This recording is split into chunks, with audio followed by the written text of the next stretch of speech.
It's really great to have Aled Williams on this webinar with us today. Aled is the head of ICT at the Welsh Ambulance Services.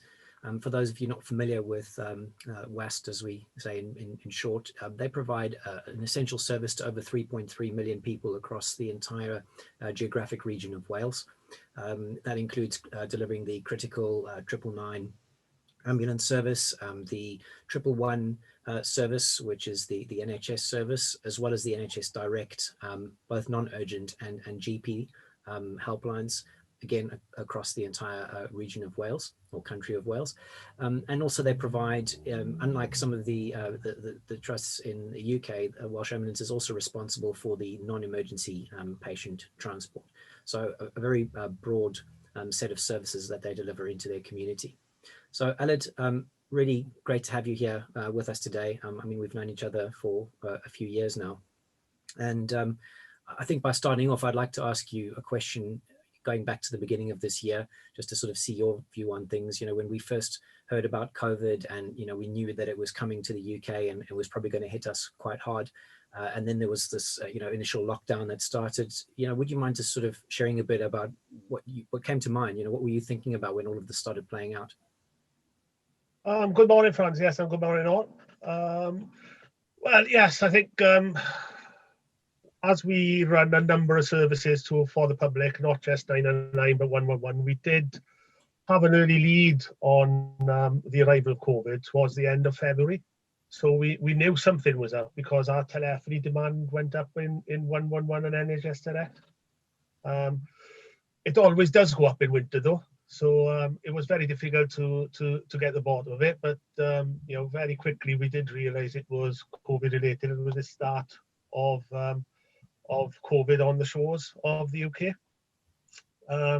So it was a matter of what ifs then, as we worked with operational colleagues to address the demand. You know, so we looked at what technology could do to assist, what we needed to bolster to meet that extra demand from a technical perspective, notwithstanding our operational colleagues are the most difficult part in finding the people to sit at the end of a phone. So yeah, I think we were fortunate, if I can phrase it like that, to have an early insight. We were probably 3 or 4 weeks ahead of the rest of the NHS in Wales in seeing it come in. In really coming now, not expecting it to come, but you know, seeing the front of it, and you know, we were able to start to plan that little bit earlier, which stood us in good stead. Okay, thank you. You know, sort of leading into March, we were reaching out to all of our customers to see how we could help them, because, you know, everyone was kind of, you know, feeling the pressure at the time, and IT that was at the forefront of that. I was trying to get hold of you, and I just wasn't able to get through on the phone. I was a bit concerned, and only after did I find out that you had actually, you know, quite early on in the pandemic, caught COVID, and you were in hospital recovering at the time. Do you mind just sharing a little bit of that experience for those on the call who might be interested? Yes, I think. Truth be told, for me personally, March wasn't the best of months this year. Not just on the COVID front, but just before lockdown, on the Saturday before, so on the 21st, my father passed away. So for the first week of that, I wasn't actually, I was oblivious to the fact that I was anywhere near having COVID. I was more concerned around supporting the family at the time. And obviously, you know, my father had been ill for a very long time. His last few months were in a home. So you know, my mother went from you know, my father's main carer to not having anything to do in the space of a few days. Obviously, COVID had an impact on us then because we were restricted for visiting and the like. But as he was so close, we were able to get back, which was interesting because, you know, at the time, the two COVID symptoms that were being pushed along through the government announcements was the persistent cough and a temperature. Well, every time I went to the care home, I had my temperature taken, and I didn't have a cough, and I didn't have a raised temperature, so I was one of those asymptomatic people. So I was oblivious to the fact that I had COVID until I actually got to a position where I couldn't get up and make a cup of tea without feeling breathless. And originally, the doctor thought I had the start of pneumonia, so started treating me with antibiotics, and that made no difference, to be fair. And it was only through the wife's perseverance, because she kept nagging 111, that eventually they said to take me into the minor injuries unit to see the GP out of hours, and I didn't come out for 4 days. It was quite a shock. I must admit, I didn't expect that I had COVID, because I had none of the common symptoms. I thought it could have been something more like pneumonia or something like that, but it was quite a shock. It was even worse that I didn't have anything with me when I went to hospital, just the clothes I was in. So there was no visiting, so I had to beg, borrow stuff until I could get one of the boys to drop a bag up for me in a couple of days after I was admitted. So it wasn't the most pleasant experience either way. Fortuitously enough, I think I was at the front of the queue for that when the hospital was relatively empty at the time, back at the end of March, beginning of April, and there was, to be truthful, at that time there was more nurses and doctors on the ward than there was patients, so the care was good, and I think I was fortuitous enough to, although having been hospitalised, to get recovered fairly quickly and out of hospital within 4 days. So after that, it was just rest and recuperation. You do feel a little bit more tired quickly. You do tend to, well, I did in the early days tend to struggle a little bit. But to be fair, I had good support from my boss and also good support from my staff. They all, in all intents and purposes, reached out to see how we were. A bit shocked. We did have a saying it was only a bit of flu at the early days. It's a bit worse than a bit of flu, I've got to tell you. So I wouldn't wish it on anybody. But thanks for asking, Franz. And as you say, hopefully it'll give some appreciation to what COVID can sneak up on you, and the importance of keeping to what government advice is at this current time. Recognising that you over in England are now in lockdown as we in Wales have come out, isn't it? Thank you, Adam, for your willingness to share all of that. That's obviously fairly personal to you, but I think everyone was sort of interested to hear what that experience was like. You obviously had a lot of things on your mind at the time, and I don't know if when you were in hospital, IT was one of those, but certainly your team must have been on your mind. I mean, were there specific areas of concern that you had about what they were having to deal with? I don't think I had much concern about my staff, my staff's ability to cope, rather. I think in the past, when we had other such instances like WannaCry and everything else, the staff I've got, I'm very fortunate. They step up to the plate. They'll go that extra few yards for you all the time, and I had no doubt the team would cope. My concern was more around what was being put upon them, and how and whether they would have the tools to be able to support the organisation. And by that I mean, from early March, there was huge problem with supply chain. Laptops had disappeared out of people's catalogues, and there was a bit of profiteering from a couple of companies, I must admit, where they just added a knot to the stock they had, by the sounds of it. So I think at the time, I was quite confident that the staff would cope. My wider concern was, would they have the tools that they would require to actually cope around that? So no, as I say, it was the least of my worries at the time, Franz, to be honest. But I was quite comfortable that the department would be in good hands. And when I got back to work, I came back to work about a week after coming out of hospital, only to find that everything was in a great state. They pulled together. They were partially through building a 50-seat contact centre, which they built in 2 weeks while I was off. So they'd gone from nothing, you know, and they'd found the equipment, bought the equipment, installed the equipment, and everything. So, you know, they did pull out, pull the organisation forward and pull a rabbit out of the hat for the organisation on that occasion, without me having to tell them because I wasn't there. I think that's must be a really good report back to the guys on the team to hear that. And obviously, you know, we're talking about Nutanix today, and Nutanix being one of the core components of the infrastructure that you run, you know, across 2 data centers. One of the things you just mentioned was, you know, you were concerned about them having the tools to be able to do the job. And the last thing you really need at this stage when there's a crisis is a problem with your core platform or issues cropping up. So you may have already answered this question in a way, but, you know, did Nutanix live up to your expectations in terms of it being trouble-free through those peak demand periods?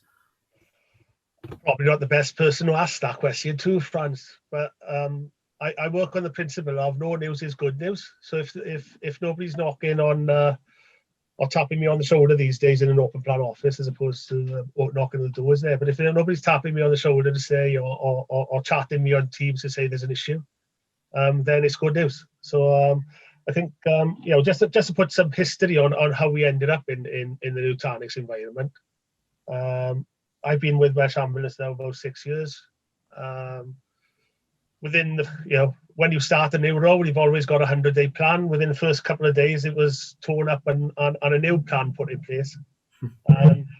The procurement of a replacement SAN became very critical because the one we had was an old HP one. It had been in the trust for 10 years, nearly 10 years at that time.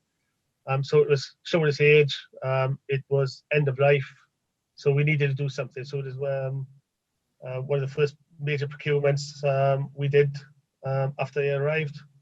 To be fair, you know, I think we first met up in a Lenovo site when we were looking at options, and Lenovo brought Nutanix to the table. And if I'm honest, I thought it was far too early for us, you know, to be at you know, hyper-converged software-defined solution. Thought, well, this is a big step. This is probably too early for us. But having done the procurement and you know, measured up the responses for both traditional 3-tier SANs and the Nutanix one, the Nutanix became the clear winner. And I think, you know, that wasn't my decision. That was run by a couple of staff. I think they're on the call today, Dave and Ben. So, you know, it was they that led us down this road. But fortuitously enough, I think, you know, it's put us in good stead. You know, it's got the advantages of some inherent resilience and load balancing. The node structures, the fact it's built on traditional servers, the fact you haven't got traditional SAN components like LUNs to get your head around, was not the primary importance, but it was important to us because we didn't have a storage specialist. So it meant that people could understand, you know, through the management interface what they needed to do. So it ended up as a good purchase. In respect of COVID, didn't have too much of an impact on us apart from stopping the work we were doing around server migrations and the like. But it looked after itself and managed itself with very little overhead. Where we needed to stand stuff up very quickly, the capacity and capability to do it was there within the solution. So it was just a matter of you know, standing virtual servers up or increasing the virtual servers on there, and the system coped. So I think your answer was, well, did it pay up? No, it didn't. Did it behave itself? Yes, it did. Did it help a little bit? I think is the safe way of saying it. Okay, thank you. I mean, I tell Nutanix, and one of the things that we focus a lot on is this idea of one-click IT. Now, obviously, my technical team will, as I'm sure your team will dispute the fact that nothing's ever really one click, right? It's at least two or three in the real world. But it's the point really, and I think it dovetails with what you've just said now about your legacy SAN and LUN management and other bits like that. If this modern and new platform doesn't introduce a greater level of simplicity and operational efficiencies and reduce the operational burden on the IT team, then really it's kind of missed the point. We've got to drive to simplification and a lowering of the operational burden so that your IT teams can focus on the important things, which are ultimately service delivery to your end users and your the base of clients that you serve across Wales. So if you were to ask your team today, have they seen a reduction in their operational day-to-day, sort of burden of managing IT systems with the introduction of Nutanix? How do you think they'd respond? They'd probably say no, they haven't, because just ask them to do more. They probably spend less time doing Nutanix and more time doing other things. Would be the safe way. Like to keep them busy, don't you? You can't just have them sitting around. Probably, I wasn't going to say at their desks now, but they're probably in their spare room or on the dining room table at the moment because we're all home working. But no, I think you're right, Franz. I think there is an aspect about simplification. I think and I think I touched upon it in response to the previous question as well. Is that the Nutanix has got some functions that are automated, that it does itself. So the load balancing. The splitting of storage around and the moving of that's done dynamically without any interaction, and it's done safely because it's as you know it's cut up across several nodes. So I think it does ease the burden. I think if you would ask Dave or Ben or any of the other people who were involved in looking after the old stands, they were a nightmare to look after and took an inordinate amount of time. However, it's a lot easier now. But that is a bit of a double-edged sword because it's a lot easier to create stuff and use up all the spare capacity. And as you know, we're nearing that point now where we've got to come out and purchase some additional capacity for the solution. But again, that's easier done than in a traditional environment. We don't have to worry about shelves, controllers, switch capacity, or anything else. We just go out and buy in a couple of nodes. And we just plug that in, and then the software will work out where it needs to move everything to take advantage of that capacity. So I think I'm pleased we got to the solution we have. Like I said, I had my doubts it was too early for us, but I think it stands us in good stead for the future. It served us well over COVID and in transition. I think it'll stand us in good stead moving forward as well. Great, thank you. You're doing a better job than I am selling Nutanix, so I might have to. I should have said that I'm not here to sell Nutanix. I'm just here to pass my experience. So please don't take my word for it. No, thanks. I just appreciate your honesty on these things, and it's always nice working with you because you're very straight with me, and it's good for salespeople to hear it the way it is. Another question I had for you, which it does kind of dovetail with your previous point. And it has to do with resilience and availability. Now, in March and April, when we started hitting these peaks in demand on IT services, we saw there were quite a few outages with the big cloud providers, and some of them were unable to fulfill service requests at the time because they didn't have capacity. That's obviously another concern, and I don't know if you had a specific demand in terms of you mentioned you had to provision a new call center and other things, but in general, were you able to avoid having any kind of service outages or capacity issues when you got hit with this demand on the COVID services? I think, truth be told, the Nutanix the Nutanix environment wasn't impacted by the increased demand. The increased demand around 111. We don't or didn't use the Nutanix. Didn't use the Nutanix platform in that environment extensively. It's there to support some of the corporate systems like and Chris's presentation about rosters and rotas. It's there to support those types of elements, but it doesn't support the core 111 or NHS Direct functionality.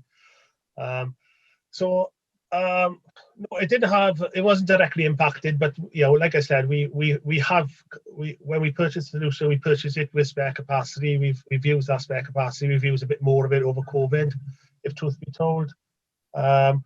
So yeah, I think we didn't have those issues in Nutanix. I think where we did see pinch points was more on the telephony front when when your daily run rate is about 2,000 calls a day, but and you see a fourfold increase overnight. You could see the scale of the COVID problem for us on that telephony front over March and into April. And that's where we needed the extra 50 seats to sit those people down to take that volume off the queues. Mm-hmm. So yeah, so I think in response to the Nutanix specific, no, but like I said previously, we've used the capacity now. We don't need to go and buy those, but that's going to be simpler than buying it in a traditional 3-tier SAN environment. And also, we were able to manage through our deployment of other technologies the demand for COVID as well. Okay. The other question I had for you is that, and I don't know if this was apparent or really clear at the time when you bought Nutanix, but the principle of it being a software-defined platform is that over time, the software improves. It's like that over-the-air updates you get in a Tesla. Your car goes faster and the range is longer. Over time, you're getting these new features coming into the product, and one of those, as an example, was the ability to serve out the Nutanix storage with all its resilience and high performance and availability to external workloads, SQL servers and the like that might still be physical servers sitting outside the Nutanix environment, and the ability to do things like that without any additional cost, to service these new requirements and projects. Looking back now, would you say that you found Nutanix to be a good return on investment, and particularly if you compare that maybe to the way older legacy platforms, how they age out over time? You don't necessarily see that. What's your view on that from a comparative perspective? Yes, I think so. I think they will be. If I can remember correctly, cost wise, there wasn't much of a difference between the Nutanix solution and a traditional SAN solution for us when we procured it. Like I mentioned earlier, the upgrades will be easier because you just buy nodes. And I know, Franz, before, there's different types of nodes, whether you want performance or whether you want storage, so you can tailor those nodes as well. So I think it puts us in a good place. I think, it certainly saves us some management time from staff time. And I think, being at the end of the day a piece of software, you're going to be limited by your hardware capability over the years. And again, there's an upgrade path for that as well. So I think it stands us in good stead for return on investment, and probably when it reaches 10 years old, we'll still be using it because we like to get value for money in Wales. So we'll probably still be using it, but it will likely be 10 or 15 iterations of software release since we first bought it. And we've probably taken some gubbins out of the servers as well and changed the hardware underlying. So I think, we'll certainly maximize it. And I think it stands us in good stead against what traditional SANs would look like, where, you're tied into basically a big forklift lift and shifts exercise. So you'll take the big one out and put another big one in and have all that capital cost. So yes, I think, it seems to have been good value for money, and let's hope it continues to be so. Okay, thank you. Looking at the future a bit and thinking about where you might be going and also where the industry is going as a whole. Obviously, cloud is it's been a buzzword for a while now, and particularly moved to sort of a cloud first strategy. Although sometimes I think there's a lack of a clear business case behind that if you sort of really start thinking about why we're doing this rather than just doing it because everyone else is. And reflecting on Nutanix, obviously coming from its Google roots, having been a technology that was invented by the same guy who wrote the Google file system ultimately. They were the pioneers when they started out in 2008, 2009 in building these sort of true private cloud and hybrid cloud technologies. So Nutanix has always been at the forefront of that and has always given customers the choice of being able to run any workload in any cloud where it makes sense for the business. yet still maintaining the same skill set and managing all of that through the same Prism interface that your team is used to using on a day-to-day basis. So it does certainly give you that flexibility of deploying into the public cloud or into the private cloud or a hybrid of the two. I think better than any other platform out there, simply because of where it's come from. But I think what I'd be interested to know, and certainly others on this call today, is what are your thoughts on the cloud specifically, and how does that look for the future of the Welsh Ambulance Services Trust? Okay, so if I pick up on the cloud question, for those in public sector, government policy, both Westminster and Welsh government policy, has been cloud first for a while. Adoption of cloud has been somewhat slower, I would suggest, over the same period, because I'm looking back over the last, that's probably the last 6 or 7 years that statement has been in situ, if not longer. We're not exactly there yet from a hybrid cloud perspective with the Nutanix, although we know it's capable of being in that hybrid cloud environment. We are now in the cloud, but only on Office 365, which ironically we had planned to roll out in April. So even though we were in the teeth of the pandemic, we still rolled it out. And again, the team, moved 3,500 users up in 6 weeks. So that was a heck of an undertaking. Well, at the same time, as I say, responding to the pandemic. So on the back of that, now we are starting to get a little bit more traction with cloud. I think we are putting our toes in the water. We've got a little Azure tenancy that we've started to work with. We've done some work with Microsoft around their WVD offering, but certainly we'll start to look at other opportunities as well, and see how we can join that up at the right time with some of the on-prem and provide that seamless experience for our users, whether they're on-prem or whether they're in off-prem. And I think one thing that has happened with the response to COVID is broken the culture for public sector, where everybody had to be in the office. Over a weekend, basically, that culture went on the first weekend of lockdown, where on the 20th of March, everybody was office-based, or those who could be office-based, recognising we're talking predominantly the 500 or 600 corporate staff we have. The following Monday, they were all working from home with a laptop where they could. And if they couldn't, we went out and bought them laptops. So I think, coming out of the COVID pandemic, there will be a new norm where we will have a more agile workforce. So I think stuff like cloud and the systems we use and the ability to serve those systems to users, regardless of where they are sat, whether they're on-prem, in an office, off at home, dare I say, in Starbucks, the coffee chains are available. So I think the new world is going to be somewhat different than we're familiar with, but certainly we see cloud, or I see cloud as a role there. But in doing that, we need to make sure that we can deliver it seamlessly to our users and also securely to our users.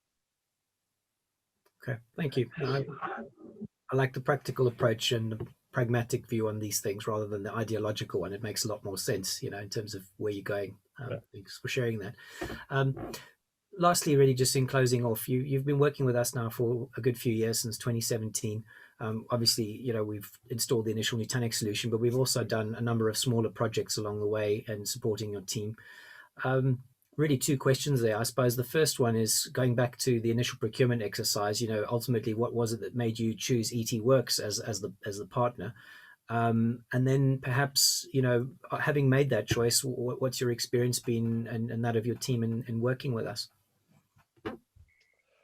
I think with public sector procurement, you've got to balance off the capabilities of your supplier and the cost.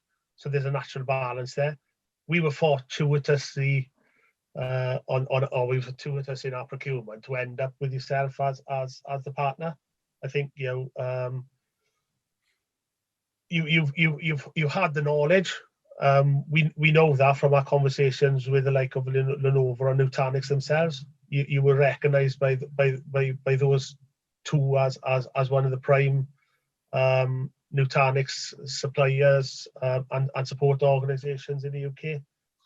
So we've fortuitous that you got your pencil to through the sharpener to make it price competitive, Franz. I know it's not always easy for you salespeople type to get the price right, but on this occasion that you did.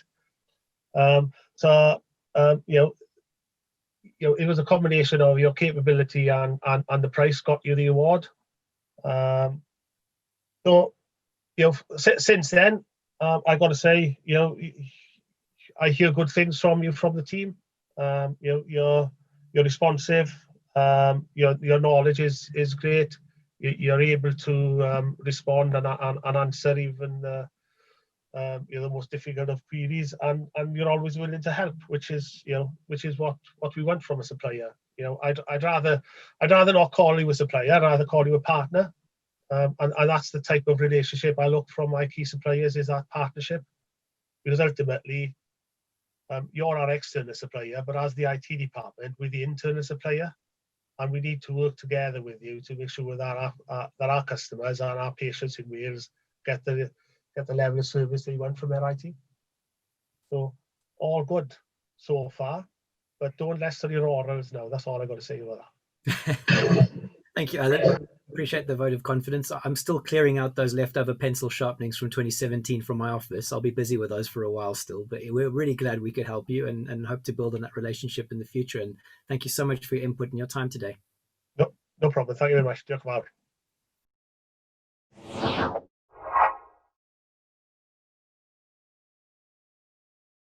fawr.